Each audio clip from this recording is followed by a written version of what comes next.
Assalamualaikum warahmatullahi wabarakatuh. Pemirsa Tazaka TV dimanapun kalian berada, kembali lagi bersama saya Muhammad Kaisar Ramdhani sebagai host Tazaka TV pada acara Santri Bicara. Alhamdulillah pada kesempatan kali ini kita kedatangan dua orang santri peserta daurah program bahasa Arab yang dilaksanakan di Markas Tatwir Al-Azhar Asy-Syarif yang berada di Mesir. Sebelum kita lanjutkan ke acara ini, saya akan mempersilahkan para narasumber untuk memperkenalkan diri mereka masing-masing terlebih dahulu. Masya Allah, gimana kabarnya? Alhamdulillah. Masya Allah. Allahu Akbar. Nah, Assalamualaikum warahmatullahi wabarakatuh. Perkenalkan, nama saya Muhammad Rosanatar, kelas 5B asal Jakarta. Assalamualaikum warahmatullahi wabarakatuh. Perkenalkan, nama saya Arkanul Gilban, kelas 5C asal Bogor. Berarti yang satu dari Jakarta, yang satu dari Bogor nih? Iya. Masya Allah. Ya kan, Ana denger nih katanya sebelum antum pergi ke Mesir ini, sebelum pergi ke Kairo, katanya kalian umroh terlebih dahulu ya? Iya. Masya Allah. Coba dong, Ana pengen dengar gimana sih kesan atau pengalaman antum dalam umroh ini. Coba dimulai dari antum dulu lah. Kalau dari Ana sendiri, suatu kesyukuran yang sangat berarti bagi Ana. Karena umroh sendiri merupakan salah satu ibadah yang dipanggil oleh Allah SWT, salah satu ibadah yang wajib lah. Minimal selama seumur hidup sekali lah. Dan itu suatu kesyukuran bagi Ana karena bisa dipanggil Allah SWT menuju Baitullah, menuju Ka'bah, Mekah Al-Mukarramah. Kalau menurut antum sendiri gimana nih Allah? Untuk menurut Anda sendiri ya sama-sama bersyukur karena dimanapun itu adalah Mekah, dimana tempat tinggal pertama Rasul, juga tempat ibadah pertama kali ada di bumi ya ada di Ka'bah. Lalu juga gimana sih kita yang dari kecil kita impikan, dari kecil kita selalu diceritakan gimana kejadian Rasul, sejarah Rasul tinggal di Mekah dan lain sebagainya. Sekarang waktu itu kita berada di hadapannya langsung, bisa berdoa depan Ka'bah. Itu Ana bisa mulai terharu, juga senang, juga nangis lah. Jadi sangat-sangat bersyukur lah itu. Berarti intinya bersyukur ya bisa umroh ini. Masya Allah. Terus gimana sih kesan kalian dalam atau gimana sih rasanya mengikuti daurah ini? Itu daurah bahasa Arab ini apa sih kira-kira kesannya gitu loh? Nah, jadi untuk kesan bisa mengikuti daurah ini ya pasti senang dan bersyukur karena gimana pun kita belajar untuk diri kita sendiri juga untuk orang lain. Nah, kalau untuk diri kita sendiri kan udah jelas kita belajar bahasa untuk bisa menguasai dunia atau bisa menguasai bahasa manusia seperti itu. Nah, kalau misalnya untuk orang lain tuh maksudnya kita bisa mengajarkan ilmu-ilmu atau juga metode-metode yang udah diajarkan oleh pengajar yang ada di sana untuk diajarkan kepada santri-santri di Tazaka ataupun pada masyarakat luas. Karena di sana metode belajar bahasa Arabnya sangat bagus, jadi kita juga terkesan dengan pengajarannya di sana. Terus apakah ada persiapan khusus yang perlu dipersiapkan betul sebelum berangkat atau sebelum pergi daurah ini? Yang pasti pertama adalah kecakapan menggunakan bahasa Arab. Karena bahasa Arab sendiri ya bahasa resmi yang digunakan di sana.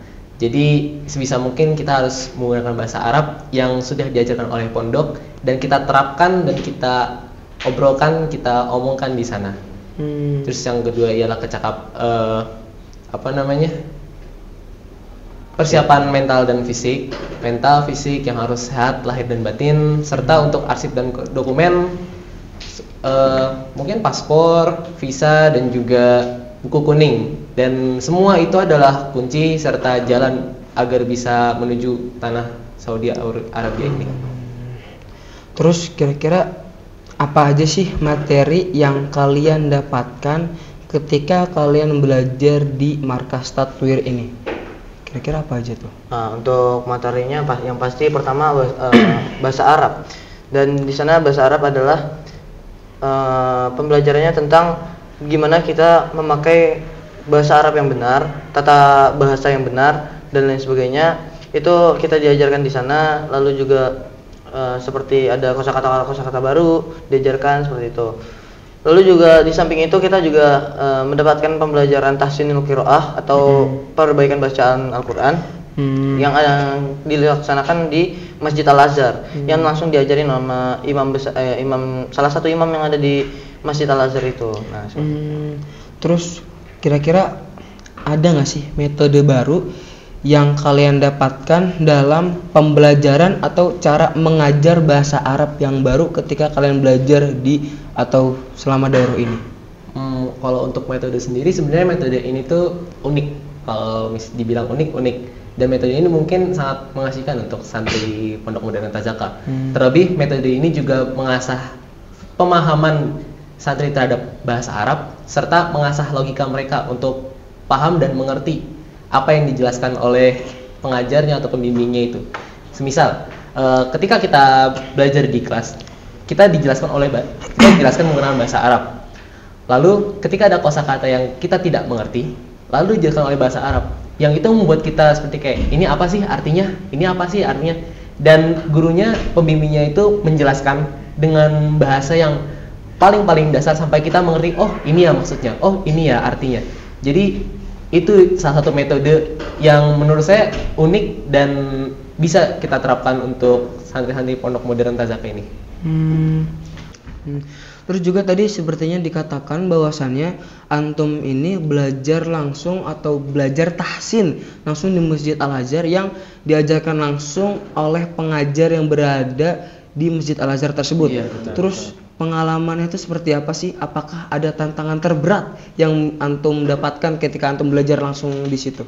Nah, untuk belajar Al-Qur'an yang ada di Masjid Al-Azhar itu, untuk kesannya yang pertama kita pasti bersyukur karena sangat senang karena yang mengajar kita adalah imam, salah satu imam yang ada di Masjid Al-Azhar, dan juga dia sudah mendapatkan ijazah pengakuan yang silsilah pengajarannya itu dan silsilah belajarnya juga langsung tersambung kepada baginda kita Rasulullah SAW. Nah, jadi semua metode yang diajarkan baginda Rasulullah SAW kepada sahabat, lalu sahabat mengajarkan ke tabiin dan lanjut sampai akhirnya ke imam, dan imam mengajarkan kita, itu adalah salah satu kesyukuran yang sangat besar. Karena itu karena dalam pada hal ini kita juga secara tidak langsung belajar kepada Rasul langsung seperti itu. Nah, untuk kesulitan sendiri adalah ketika kita harus memahami pengajar atau imam tadi untuk dalam menjelaskan gimana bacaan Quran yang benar, tapi dengan menggunakan bahasa Arab. Jadi kalau misalnya di Indonesia kan kita tetap belajar Al-Quran, misal di surau-surau atau di masjid-masjid. Nah, kita di sana anak-anak kecil belajar di sana menggunakan bahasa Indonesia. Nah, jadi kita udah terbiasa dengan bahasa Indonesia, kita tahu dengan bahasa Indonesia seperti apa. Nah, untuk tantangan kita di sini adalah memahami apa yang dikatakan oleh pengajarnya atau apa yang dikatakan oleh imamnya dengan bahasa Arab, dan kita harus memahaminya, dan kita harus bisa dengan bacaan yang benar seperti itu. Seperti itu. Terus kan selama program ini kalian itu kan ziarah dan pergi ke tempat wisata peradaban dunia yang berada di Mesir nih. Ya, betul. Kira-kira tempat mana sih yang paling berkesan menurut antum, yang paling wah gitu menurut antum tuh di mana? Dimulai dari antum coba. Kalau Ana sendiri yang paling berkesan itu ya di piramida di Giza. Karena piramida sendiri itu adalah salah satu ikon dari negeri Mesir ini. Dan juga piramida ini tuh salah satu yang pengen anak kunjing banget lah. Dari kecil anak ngeliat di TV, di handphone, ngeliat di majalah-majalah. Karena pengen tahu kayak piramida itu kayak gimana sih. Dan akhirnya alhamdulillah anak bersyukur banget bisa datang ke tempat itu langsung dan melihat megahnya, melihat bahwa oh ternyata piramida itu seluas ini, sebesar ini, semegah ini. Dan Ana secara nggak langsung ngeliat secara sejarah peradaban dunia yang paling lama, yang membuat Ana semakin yakin bahwa peradaban dulu-dulu itu meskipun mereka nggak ada teknologi, nggak ada elektronik dan apa-apa, tapi mereka sudah bisa membuat semegah dan sedetail itu, sehingga Ana percaya bahwa oh sejarah peradaban dunia yang asli itu, yang real paling lama itu ternyata ada di sini, ada di Mesir. Terus kalau menurut antum kira-kira mana nih tempat yang paling berkesan menurut antum? Kalau yang berkesan menurut Ana ada di Benteng Salahuddin. Benteng Salahuddin. Kenapa itu? karena di sana adalah benteng yang salah satu benteng yang pernah disinggahi oleh Salahuddin Al-Ayyubi. Nah, Salahuddin Al-Ayyubi ini adalah salah satu panglima besar yang dimiliki oleh Islam pada zamannya, pada zaman keemasan. Jadi sebenarnya Islam punya banyak sekali orang-orang hebat, orang-orang besar. Nah, salah satunya Salahuddin Al-Ayyubi. Maka dari itu, ana sangat terkesan ternyata ada orang Islam, seorang Muslim yang bisa membangun megahnya benteng sebesar itu untuk persinggahan sebelum akhirnya dia ke Yerusalem untuk membebaskan kota Yerusalem seperti itu. Terus kan ketika kalian mengikuti program ini juga kalian kan mengunjungi makam-makam orang-orang besar seperti Ibnu Hajar Al-Asqalani dan Imam Syafi'i. Iya. Dan menurut kalian gimana sih pengalaman, apakah ada inspirasi dan nilai tersendiri ketika kalian mengunjungi tempat-tempat tersebut? Kalau itu sih bagi Ana cukup wah lah pokoknya. Kayak Ana merasakan vibes-nya bertemu langsung dengan penulis buku ilmu yang ilmunya atau bukunya ini tuh kita pelajari di pondok ini. Seperti buku hadis yang kita pakai di pondok ini, Bulughul Maram, yang ditulis langsung oleh Ibnu Hajar Al-Asqalani, serta Mahfuzat dari Imam Syafi'i yang kita pelajari di sini. Yang vibes-nya itu berasa Ana bertemu langsung dengan penulisnya meskipun penulisnya ini sudah dimakamkan. Jadi kita meminta doa, meminta keberkahan dari ilmu-ilmunya beliau agar kita semua bisa dilancarkan dalam pembelajaran kita serta mendapatkan keberkahan dari beliau. Terutama seperti itu. Jadi seperti itu. Jadi merasakan feeling bertemu langsung gitu kan. Meskipun sudah diwafatkan, sudah dimakamkan. Sudah dimakamkan. Terus menurut kalian apa sih manfaat terbesar kalian mengikuti program daurah ini? Kira-kira apa sih manfaatnya untuk kalian sendiri dan untuk teman-teman kalian? Nah, untuk manfaat yang pertama untuk diri sendiri ya pasti kita bisa menguasai bahasa Arab. Nah, bahasa Arab adalah salah satu kunci untuk kita mempelajari ilmu-ilmu agama. Nah, jadi untuk kita bisa memahami apa yang dikatakan pencipta kita, Allah Subhanahu wa taala, kita harus mempelajari Al-Qur'an. Sedangkan Al-Qur'an adalah semuanya berbahasa Arab. Jadi kita nggak bisa memahami apa yang dikatakan oleh Rasul, apa yang dikatakan oleh Allah tanpa kita mempelajari bahasanya. Nah, juga ada salah satu kalimat atau salah satu ibarah. Jadi dikatakan Lughatul Arabiyah, Lughatul Jannah. Jadi bahasa Arab adalah bahasanya surga. Nah, kalau misalnya kita bisa pelajari dari sekarang, kenapa harus nunggu nanti seperti itu? Nah, itu manfaat yang pertama untuk kita. Dan untuk teman-teman atau untuk masyarakat luas adalah kita bisa mengajarkan metode-metode yang kita pelajari di sana untuk bisa diajarkan kepada masyarakat luas. Juga untuk santri-santri Tajaka tentunya. Karena khususnya santri Tajaka, mereka masih butuh bahasa Arab untuk pelajaran-pelajaran mereka sendiri. Karena pelajaran mereka itu masih berbahasa Arab semuanya. Kalau misalnya kita dalam mengajarkan bahasa Arabnya aja sudah kurang seru, mereka pasti kedepannya untuk mempelajari pelajaran-pelajaran bahasa Arab juga nggak bakalan tertarik seperti itu. Makanya ini sangat penting bagi kita dan bagi mereka. Berarti kan setelah antum ini pulang dari sana, kira-kira bagaimana antum atau apa sih rencana antum untuk menerapkan ilmu dan pengalaman yang sudah antum dapatkan ketika antum mengikuti program daurah ini di Pondok Modern Tazaka? Jadi kan antum sudah mengikuti program daurah nih di Mesir. Kira-kira apa sih yang bakal antum terapkan? Apa rencana antum untuk Pondok Modern Tazaka ini? Yang akan kita terapkan yang pastinya adalah metode cara mengajar seperti yang diajarkan oleh pengajar Markas Tatwir kepada kita, yang kita akan ajarkan langsung kepada para santri Pondok Modern Tazaka. Seperti bagaimana sih caranya mengajar dengan menggunakan bahasa Arab. Juga kalau misalkan ada santri yang tidak paham sama apa yang kita jelaskan, maka kita harus lebih menjelaskan lagi, lebih mengasah kayak ayo kamu harus paham.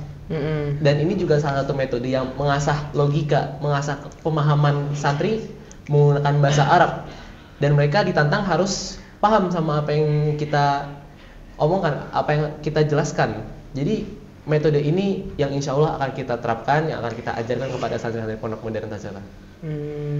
Terus bagaimana sih kesan antum tentang para pengajar yang berada di markas Tatwir? Apa yang membuat gaya mengajar mereka itu berbeda? Apa sih kira-kira? Nah, untuk yang membuat kita terkesan kepada pengajar di markas Tatwir adalah cara mereka mengajar dengan wasail idoh. Jadi mereka mengajar nggak langsung ngasih arti. Misal kalau misalnya di sini atau di manapun itu bahasa Arab nih, kita misal kolamun langsung dikasih arti pulpen. Tapi kalau misalnya di sana itu dijelaskan dengan misal ada gambar, misal dengan gerakan seperti itu. Juga salah satu yang bikin kita terkesan adalah tempat untuk mengajarnya tuh nggak monoton. Iya. Terus jadi di mana tuh? Kadang ada di taman. Terus juga ada di ruang olahraga. Nah itu semuanya dalam pendidikan bahasa Arab, untuk pembelajaran bahasa Arab. Misal ada ketika di taman kita ditunjukin ini pohon apa, sejarah ini seperti itu. Jadi seperti itu. Terus kan antum ini sudah mengikuti program ini nih. Kira-kira ada nggak sih pengalaman unik atau kejadian menarik ketika antum belajar di Mesir yang ingin antum bagikan atau ingin antum ceritakan kepada pemirsa Tazaka TV? Kalau pengalaman unik, ana sih lebih ke arah culture shocknya sana. Kultur shocknya sana? Iya, culture shocknya sana. Apa tuh? Jadi orang Indonesia itu kebanyakan jam kerjanya itu mereka mulai dari jam 7. Bahkan sebelum jam 7 aja udah ada yang berangkat kerja duluan dengan alasan untuk menghindari macet. Nah, tapi waktu ketika ana di sana, ketika ana bangun pagi, ana ngeliat jalan loh, kok sepi. Terus abis itu ana nanya ke Ustadz, kok jalanan Mesir pagi-pagi udah masih sepi aja sih? Abis itu dia sama ustadznya, oh ternyata jam kerjanya Mesir itu di atas jam 9. Makanya kita ketika masuk kelas itu jam 9. Jadi itu salah satu culture shocknya, karena anak sendiri lebih sering bangun pagi. Jadi belum terbiasa dengan culture shocknya Mesir yang jam kerjanya itu di atas jam 9. Kalau menurut antum ada nggak pengalaman unik yang antum merasakan atau kejadian menarik yang bisa antum bagikan? Ya sama tentang kultur atau tentang budaya. Jadi budaya di sana tuh ya suka membantu, Jadi misal ada orang yang kurang uang, ya kadang ada yang tiba-tiba datang membantu kita untuk membayar seperti itu. Jadi di sana tuh orangnya ramah-ramah, suka senyum, suka senyum, suka menyapa. Jadi ya kalau misalnya di sini mungkin di Indonesia yang terkenal ramah bahkan sudah jarang orang yang suka menyapa di jalan. Ya, kalau misalnya ada orang nggak kenal itu jarang orang yang mau menyapa. Tapi kalau di sana kenal nggak kenal tetap menyapa, tetap disenyumin seperti itu. Masih masih mengikuti dengan sunnah Rasul. Jadi tentang bersenyum kepada saudaranya, ya seperti itu. Jadi budayanya sangat bagus. Berarti pada intinya kalian mengikuti program ini adalah sangat bahagia dan bersyukur. Alhamdulillah. Berarti senang nih ya. Senang. Alhamdulillah. Ya udah, terima kasih atas kehadiran kalian berdua pada malam hari ini. Semoga cerita-cerita kalian, pengalaman-pengalaman kalian yang sudah kalian bagikan dapat bermanfaat untuk diri kalian dan kita semua dan untuk para pemirsa, ya kan? Dan apalagi yang paling penting adalah bisa bermanfaat untuk Pondok Modern Tazaka ini. Tentunya. Ya kan? Terima kasih atas kehadiran kalian. Mungkin sampai sini saja podcast pada kali ini. Pemirsa, terus ikuti podcast Pondok Modern Tazaka. Sekian, wassalamualaikum warahmatullahi wabarakatuh.